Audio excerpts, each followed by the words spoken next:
When multiplying whole numbers and decimals together, we can use our knowledge of whole number multiplication to help us out.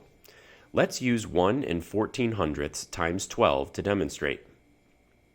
First, I am going to use partial products to split the 1 and 1400ths into 1 plus 1400ths and multiply each part by 12.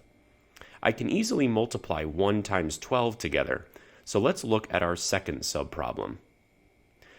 I know there are 100 pennies that make up $1, so to multiply the 1400ths and 12 together, let's think of the 1400ths as 14 pennies and multiply 14 pennies times 12 to see how many pennies I have total.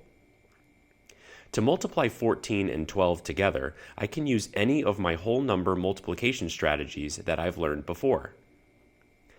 This time, I am going to use a ratio table. Head over to our whole number multiplication videos to learn how to use these multiplication strategies, including the ratio table.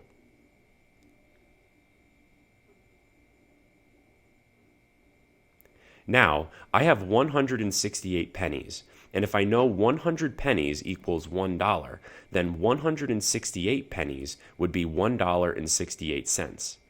If I add my 12 from before with my $1.68 I just found, I get my answer to the original problem, 1 and 1400ths times 12.